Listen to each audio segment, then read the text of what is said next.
Olá, pessoal, sejam bem-vindos, ao canal do Instituto Labirinto.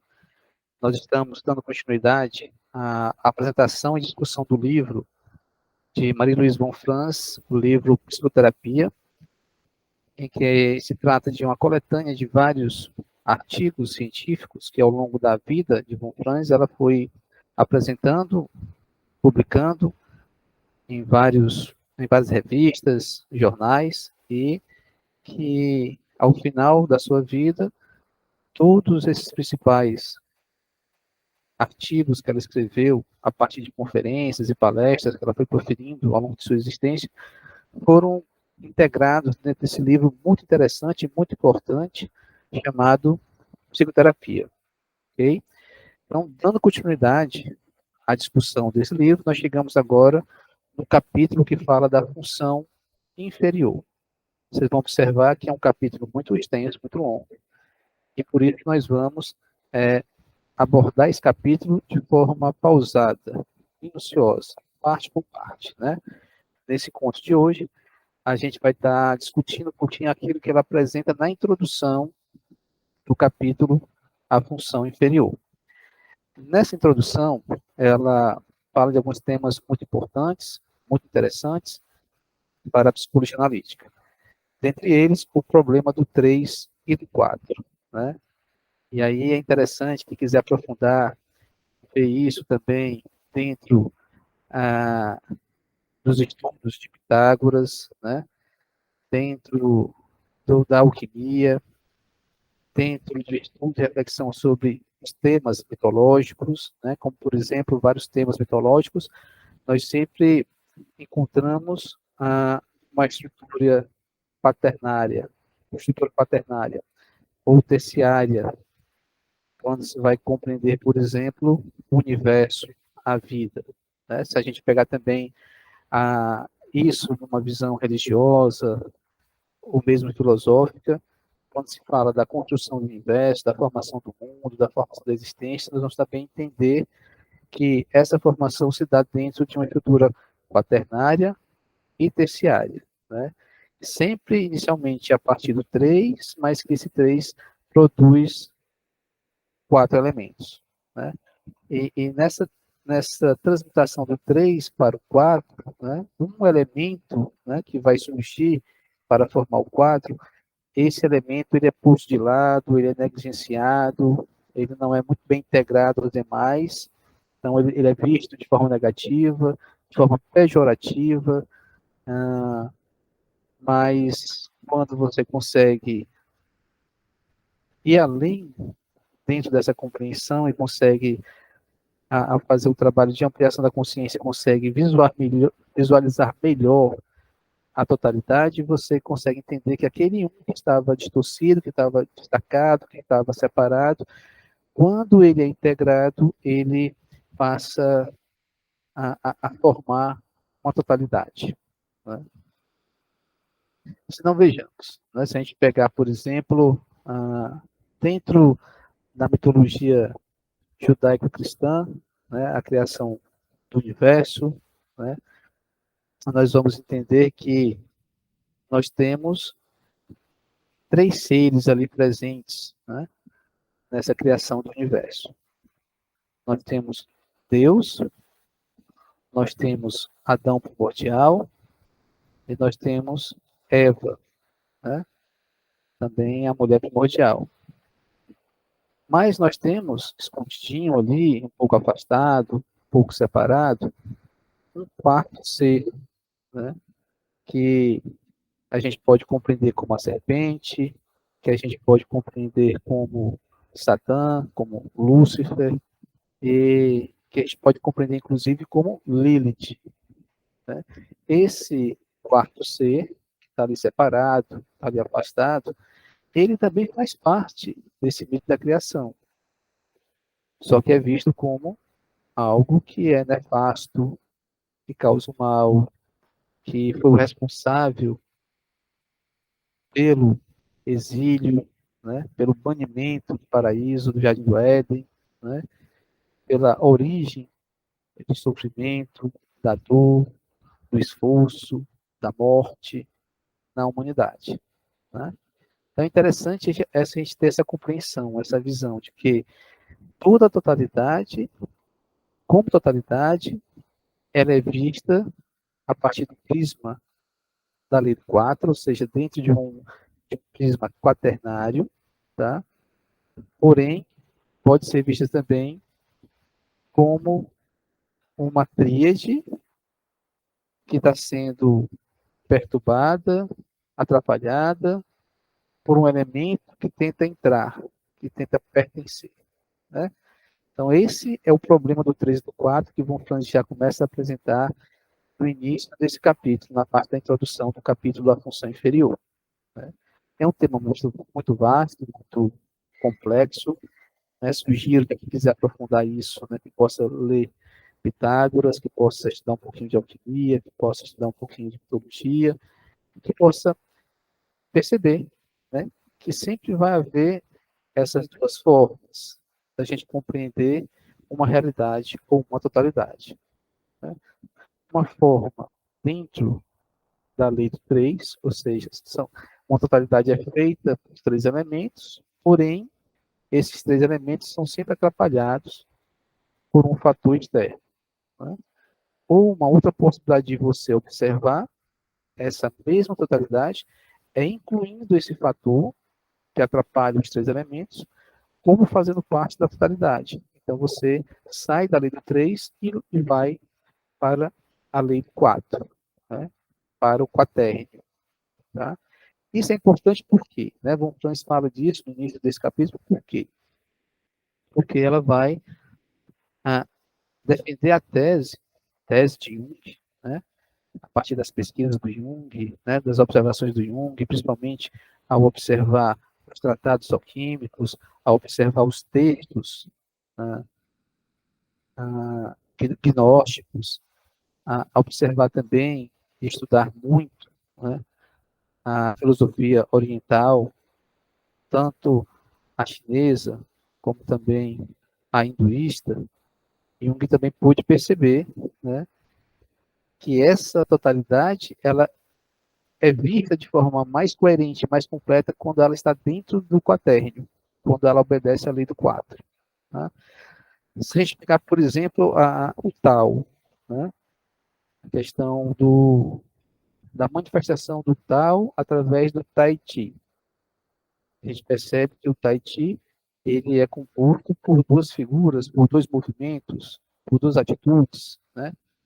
Atitude Yang, atitude Yin. Né? Porém, essas duas atitudes juntas, né, se manifestando, agindo, atuando de forma harmônica, complementar, forma a ideia do fluxo, que é o próprio Tao manifesto. Tá? Então, o Tao, enquanto o insondável, que é a fonte de todas as coisas, produz a primeira manifestação, que é o Ti. Essa manifestação ela ocorre de duas formas, da forma Yang e da forma Yin, é o Tai Chi, né? Ou seja, é essa suprema polaridade, né? E ao observar essa suprema polaridade, você já encontra três elementos, né? O elemento Yang, o elemento Yin e o próprio Tao manifesto. Tá? Se a gente for pegar né, o elemento Yang, nós vamos observar uma sequência dentro desse elemento Yang, dentro da lei do 3. O Yang jovem, o Yang maduro e o Yang velho. A mesma coisa acontece dentro da lei do 3 com o movimento do Yin. O Yin jovem, Yin maduro, Yin velho. Né? Até aí dentro da lei do 3. Mas se a gente observar que existe nesse movimento circular de alternação para o infinito, de variação para o infinito, entre Yang, que vai envelhecendo e depois se torna Yin, a gente observa que existe entre o ponto Yang e o ponto Yin, entre o ponto Yang velho e o ponto Yin jovem, um movimento de transmutação. Né? esse movimento de transmutação é visto pelo taoísmo como o vazio, o Buti, a ausência de manifestação. Então a gente fala dos três, né? Tai Chi, Yang e Yin, que fazem parte de uma trindade, que é perturbado por uma ausência de manifestação. Né? Então, esse Buti, a ausência de manifestação, que em outras palavras seria o vazio pleno, vazio absoluto, né? É fundamental para que surja uma nova manifestação. Né? Então, a gente volta, então, para a lei quaternária. A gente sai da trindade e volta para a quaternária. Né?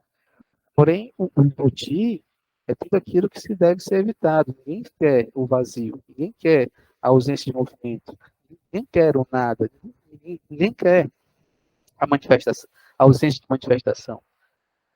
Porém, é a partir do Buti que surge.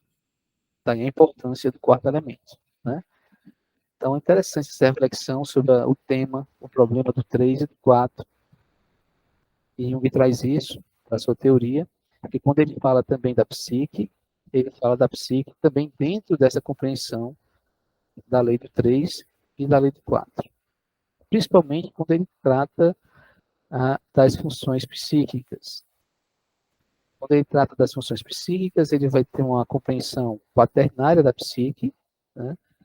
Então, o ego ele surge dentro da psique quaternária, e o que existe dentro da psique quaternária traz a possibilidade de um ego também quaternário. E é por essa razão que esse ego quaternário, para que ele possa se ajustar ao seu mundo interior e exterior, ele precisa de 4 funções. E as 4 funções, como vocês já sabem, né, é a função sensação, que fala daquilo que está presente, daquilo que existe, daquilo que eu estou me relacionando, porque os meus sentidos estão percebendo. A função intuição, que fala daquilo que não está agora, porque os meus 5 sentidos não estão percebendo, não estão interagindo com aquilo que não está agora, mas alguma coisa está chegando na minha consciência, alguma coisa que não está no aqui e agora, mas que está afetando o meu campo consciente através da função que me chama de função intuição, né? Através da intuição, que nos ajuda a entrar em contato com aquilo que não está agora, mas esteve no passado ou estará no futuro, né?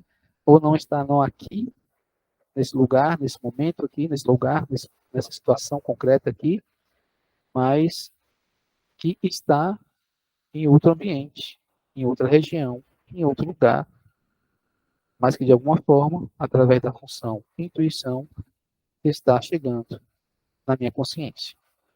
Tá? E Jung também fala da função pensamento, que nos remete aos conceitos, né? Às definições das coisas, para que a gente possa pensar melhor, né? Refletir melhor, interagir melhor com as coisas, não a partir delas em si, mas a partir daquilo que elas representam, a partir das ideias que elas remetem, dos conceitos e das definições. E a outra função sentimento, que é uma função de julgamento, nos ajuda a avaliar uma situação, um contexto, um acontecimento, um ser, para que a gente possa se posicionar diante disso. Né? É a função sentimento. Okay? E aí Jung começa a falar dessa estrutura quaternária da psique, Von Franz vai desenvolvendo um pensamento sobre isso, e vai dizendo que o ego, ele naturalmente deveria ter, né, essa estrutura quaternária, porém não tem.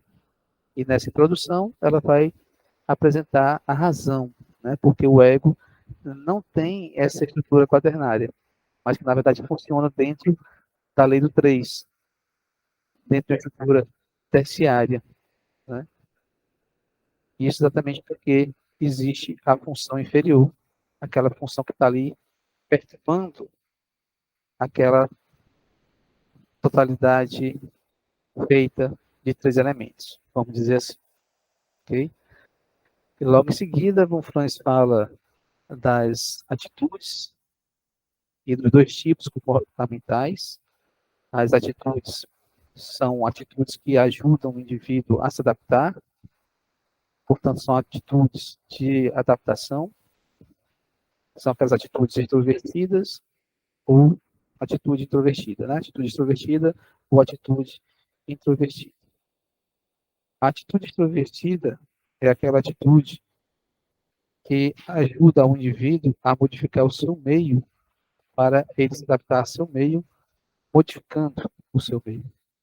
E a atitude introvertida é aquela atitude que ajuda o indivíduo a se adaptar ao seu meio, ele mesmo se modificando, né?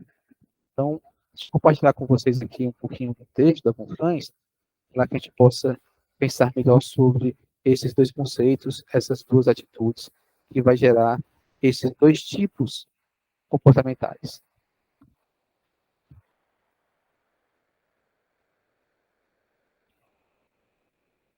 Tá? Então, aqui na página 31, a Von Franz diz o seguinte, deixa eu compartilhar com vocês.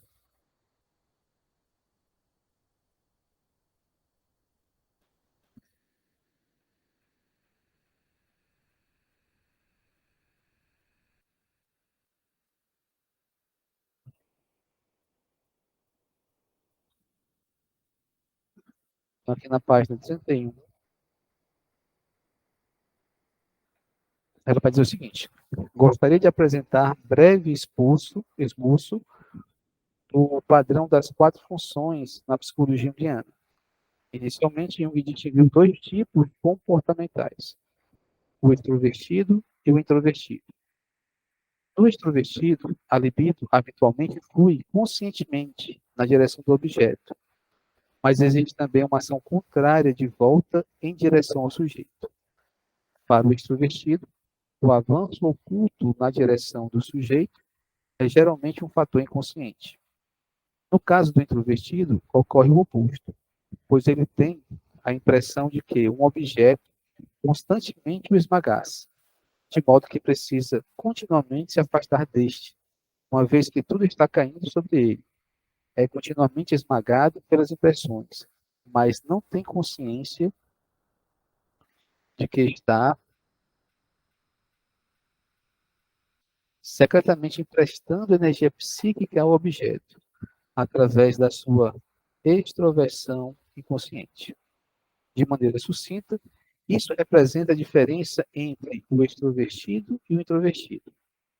E então, se tomarmos as quatro funções da sensação, pensamento, sentimento, intuição, teremos 8 tipos: o pensamento extrovertido, o pensamento introvertido, o sentimento extrovertido, o sentimento introvertido e assim por diante. Tá? Então, duas observações importantes a partir do que Von Franz está apresentando aqui nesse capítulo. Quando ela fala do tipo extrovertido, né, aquilo que eu falei para vocês, aquele indivíduo que tenta se adaptar ao seu meio, colocando a sua energia sobre o meio, portanto, modificando o seu meio, a sua energia, a sua libido flui dele, né, do ego, para o meio, para o objeto, de forma consciente. Mas o detalhe interessante que a Von Franz acrescenta é que, de forma inconsciente, portanto, sem o indivíduo perceber, aquela energia que fluiu para o objeto, ela retorna de forma inconsciente para o sujeito. Ou seja, o tipo introvertido é aquele que interage com o seu meio, tentando modificar o seu meio de forma consciente, mas é aquele também que é afetado e influenciado pelo seu meio sem que ele se dê conta, de forma inconsciente. O oposto acontece com o tipo introvertido. Tá? Ou seja, de forma inconsciente, a energia flui do sujeito introvertido para o objeto. O sujeito introvertido doa a sua energia para o objeto, de forma inconsciente, sem ele perceber, sem se dar conta. Por isso que o objeto fica maior, fica mais forte. Por isso que o mundo interior, ele é assustador, para o introvertido, tem uma tendência, né, a ser assustador para o introvertido, porque ele é muito grande, esse objetivo, muito intenso, cheio de energia, energia que vem do próprio sujeito, de forma inconsciente, sem se dar conta, né? Então, diante desse objeto muito grande, o tipo introvertido não ousaria modificar o objeto. Pelo contrário, ele percebe a necessidade de se ajustar, se adaptar ao objeto, modificando-se, mudando a si próprio. Então, ele aprende a se adaptar ao mundo, mudando a si mesmo. Tá? Daí, como diz a Von Franz, surgem os dois tipos, o tipo introvertido e o tipo extrovertido. Como existem 4 funções, né, e de acordo com essas funções, nós temos indivíduos que têm a tendência de usar mais uma função do que as demais, essa função que vai ser mais usada por aquele indivíduo específico vai ser a sua função superior, né?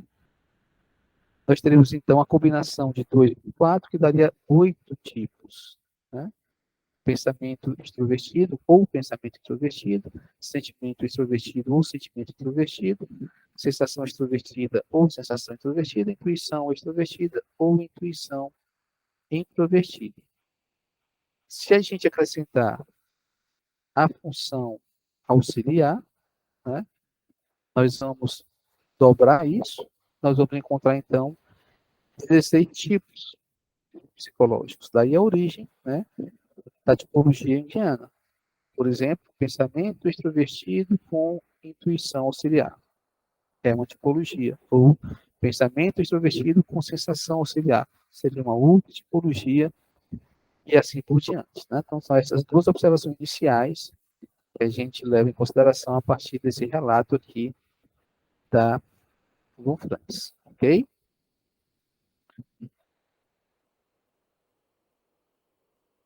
Voltando aqui.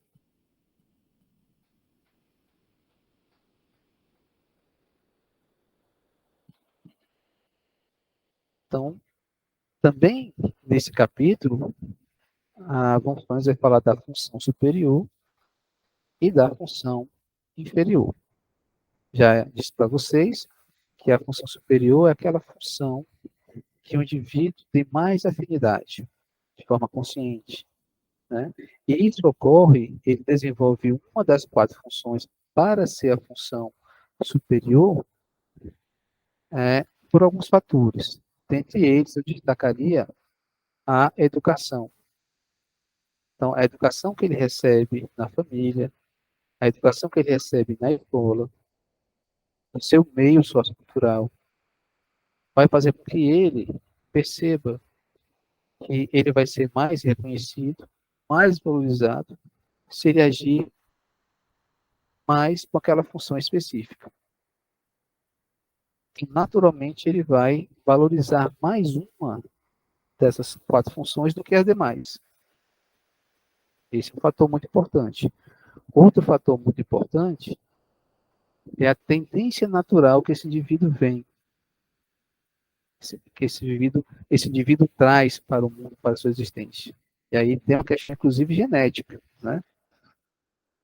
Aquele indivíduo ele tem uma tendência para agir mais através do pensamento ou através do sentimento e assim por diante. Esse fator é importante, mas não é decisivo. Eu diria que o fator decisivo é a educação que ele vai receber, né? E além desse fator da educação que ele vai receber, existe um terceiro elemento, um terceiro fator muito importante, que é com a prática ele vai percebendo que ele se dá bem, ele se sai melhor numa situação quando ele utiliza aquela função específica. E ele vai, então, tendo uma preferência natural para utilizar aquela função específica, porque ele percebe, reconhece que é uma área que ele se sai melhor, que ele tem um melhor desempenho. E, naturalmente, ele vai preferindo situações, ambientes, contextos, em que ele precisa usar aquela função que ele sai melhor e vai evitando outros contextos, outras situações, outros ambientes em que ele precisaria utilizar uma função que ele não se daria tão bem quanto aquela função que ele gosta mais de utilizar.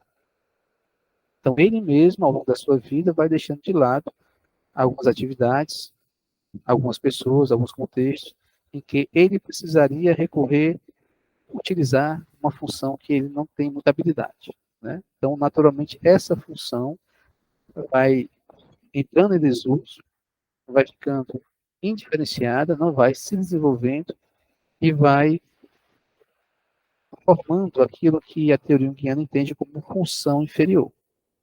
Tá? Então, nós temos esses três fatores muito importantes: a questão genética, a questão da educação, portanto, cultural, e a questão da própria condição do indivíduo, dele preferir situações, contextos, em que ele se sai melhor utilizando a função que ele mais gosta, que mais lhe agrada. Né? Ao mesmo tempo que esse indivíduo forma, desenvolve a função superior, ele vai formar a função inferior. Então, se a função superior fica mais sob o controle do ego, a função inferior vai ficando mais sob o domínio do inconsciente, portanto, dos complexos autônomos, portanto, da sombra. Se a função inferior está sob o domínio do inconsciente, tudo aquilo que nos atrapalha, tudo aquilo que nos prejudica, tudo aquilo que nos faz sofrer, vem até nosso campo consciente através da função inferior. Né? É aquele quarto elemento, né, que nós encontramos nos contos de fadas, nos mitos da criação, como eu contei para vocês agora, como falava de Gênesis, né? Aquele fator perturbador, que deveria não existir, né? Mas como existe, traz dor, traz sofrimento, traz esforço, traz frustração, traz destruição, traz morte, equivalente à serpente, né? No mito da criação judaico-cristã. Ok? Mas qual seria a importância dessa função inferior? A importância da função inferior é exatamente porque ela, quando trabalhada, quando transformada, ela vai possibilitar a ampliação da consciência. Ela vai possibilitar o encontro da consciência com o inconsciente. Ela vai possibilitar a construção do eixo ego-self. De início, a função inferior é aquilo que nos perturba, que nos atrapalha, mas ao longo da jornada a gente vai percebendo que é aquilo que vai nos ajudar a chegar a uma meta mais ampla, né? A uma meta que é bem melhor do que aquilo que a gente planejava, do que aquilo que a gente esperava. Quando a função inferior é transmutada, é trabalhada, ela se transforma em função transcendente. Nós vamos ver ao longo desse capítulo. Né? Estamos aqui só na introdução desse capítulo, trazendo essas ideias iniciais, para que a gente possa trazer uma base para depois aprofundar essa discussão nas demais partes do capítulo do livro da Von Franz, que trata da função inferior. Ok? E ainda nesse capítulo, para finalizar esse nosso encontro de hoje, a Von Franz fala sobre os tipos distorcidos, né? E ela faz uma ressalva, ela faz uma observação muito importante. Né? Ela diz que não é tão fácil para o indivíduo conhecer a sua tipologia. Por vários fatores, dentre eles, né, por uma questão de que a gente, às vezes, espera ser assim. Né? Espera ter aquela tipologia. E a gente pode entrar no processo ilusório, né, de ilusão, né, entendendo, achando que a gente é daquele tipo. Né? E, além disso, o segundo fator que ela apresenta é de que os indivíduos teriam uma tendência para ter uma tipologia específica, mas por uma questão cultural, por uma questão educacional, por uma questão de experiência de vida, entrou por um caminho de ser um tipo de torcida, ou seja, aquela função que seria a sua superior acabou sendo a sua função inferior. Deixa eu compartilhar com vocês aqui mais uma vez o texto, para que a gente possa ver a Von Franz falar melhor sobre isso.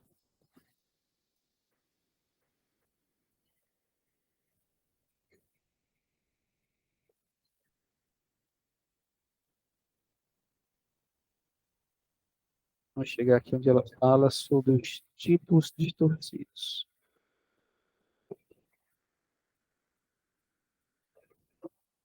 Esse eu acho aqui, pronto. Já achei aqui na página 43. Mas deixa eu olhar um pouquinho mais atrás. Ora, diz o seguinte, na página 42. Através desse comportamento natural, a unilateralidade inata aumenta cada vez mais. E aí surge a atitude da família de que o menino inteligente precisa dar continuidade aos seus estudos, ou de que a criança que tem jeito para coisas práticas precisa ser engenheira, de modo que o ambiente imediato reforça as tendências unilaterais existentes, os chamados TONs. Ocorre, então, um aumento do desenvolvimento da função superior e um lento retardamento do outro lado da personalidade. Trata-se de um processo inevitável e que tem, inclusive, grandes vantagens. Muitas pessoas simplesmente se encaixam nesse padrão e é possível determinar o tipo delas de imediato, mas existem outras bastante difíceis de definir. Até mesmo as próprias pessoas têm dificuldade em descobrir de pronto o próprio tipo, o que frequentemente é causado pelo fato de serem tipos distorcidos. Esta não é uma ocorrência muito frequente, mas acontece nos casos em que alguém se teria tornado naturalmente um tipo de sentimento ou intuitivo, mas foi forçado pelo meio a desenvolver outra função. Suponhamos que o menino nasceu um tipo de sentimento, em uma família intelectualmente ambiciosa. Todo seu ambiente exercerá pressão sobre ele para que se torne um intelectual. E sua possibilidade original como um tipo de sentimento será frustrada ou desprezada. Geralmente, nesse caso, é incapaz de se tornar um tipo de sentimento. Seria um passo muito grande.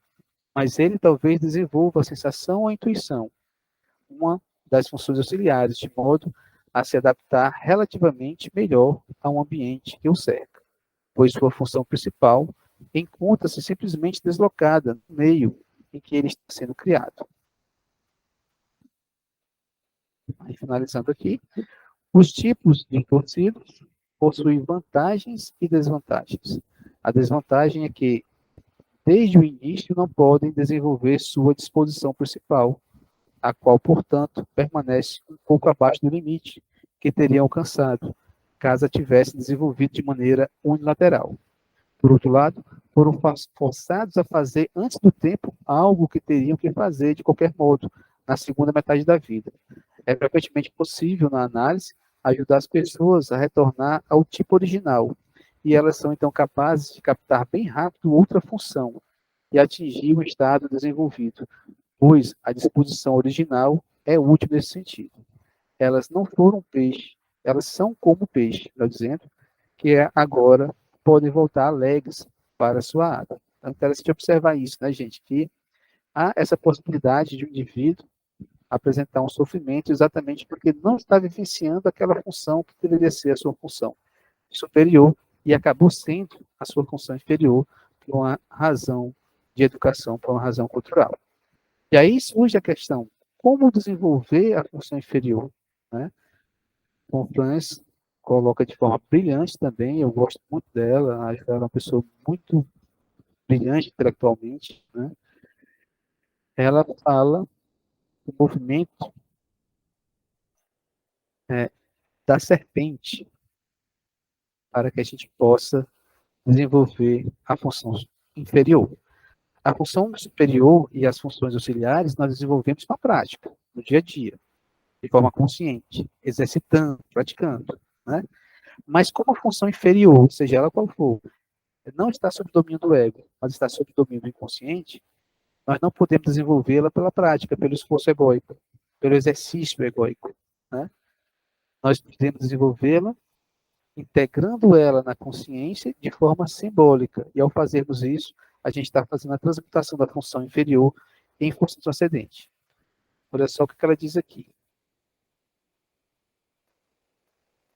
na página 50.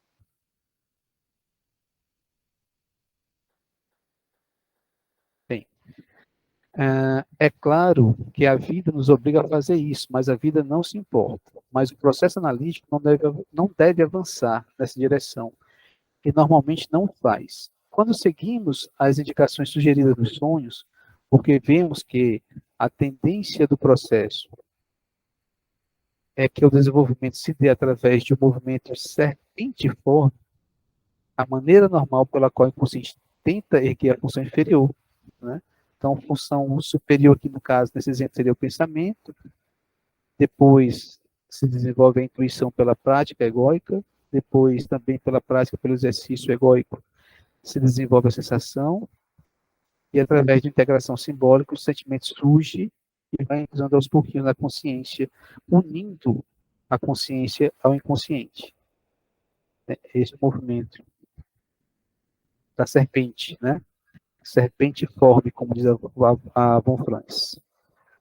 Outra dificuldade que surge nos estágios iniciais, quando a pessoa está desenvolvendo a função principal, mas ainda não tocou no problema da função inferior, consiste na tendência que as famílias têm de distribuir as funções. Um dos membros é o introvertido da família, o outro se torna o engenheiro prático da família, o terceiro o vidente e o profeta da família, e assim por diante. E os outros alegremente desistem, porque se um dos membros é tão melhor naquela área, por que a pessoa estaria o trabalho, né, de agir naquela área? Né? Então, seria um outro fator determinante, né, para que o indivíduo escolha aquela função específica para ser a sua função superior. Ok? Então, essa é a introdução desse capítulo. O capítulo nós vamos aprofundar agora passo a passo, nos próximos encontros, item por item. Vale a pena ler esse capítulo. Né? Vocês podem pegar o livro da psicoterapia da Von Franz, dar uma lida. Se vocês quiserem compartilhar, comentar, tirar alguma dúvida, pode colocar aqui no nosso canal algumas perguntas, nos seus comentários. A gente vai ter o prazer de comentar ponto por ponto. Né? Então, um forte abraço a todos. Até a próxima oportunidade.